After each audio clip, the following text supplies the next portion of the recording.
हाय दोस्तों, मैं किशन कुमार देवंगर। मैं आप लोगों को फिर एक लेटेस्ट वीडियो लेकर आया हूँ।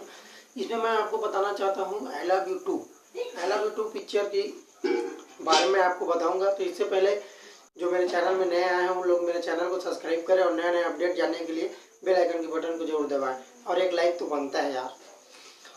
तो दोस्तों, आई लव यू 2 जैसे कि आई लव यू चला, उसी तरह आई लव यू 2 पिक्चर बनने जा रही है जिसमें आप सभी को बहुत इंटरेस्टिंग है। जैसे कि बाहुबली फर्स्ट बना था उसी तरह बाहुबली 2 बना। इसके लिए इतना इंटरेस्टिंग हो गया था जैसे कि ये भी है। हमारे छत्तीसगढ़ में मैं बताता हूँ कि छत्तीसगढ़ में पिक्चर बहुत सी आती है जिसमें अच्छी अच्छी बहुत कम आती है। तो मैं सोचता हूँ कि इस बार जैसे कि आई लव यू चला उसी तरह ये आई लव यू 2 भी चल सकता है। ये तो सिर्फ अपने ऊपर डिपेंड करती है। जैसे कि मेरे को अच्छा लगा तो किसी और को भी अच्छा लग सकता है या नहीं लग सकता है, तो सभी बात। तो सभी लोग, तो मैं बताना चाहता हूँ कि हमारे छत्तीसगढ़ के अंचल में बहुत कम वीडियो पिक्चर बनते हैं और देखते हैं।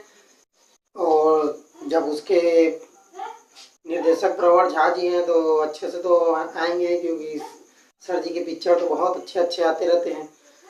तो देखते हैं हम लोग कितना अच्छा आती है, क्या आती है पिक्चर, जो भी है जैसा भी है सब चीज़ अच्छे से।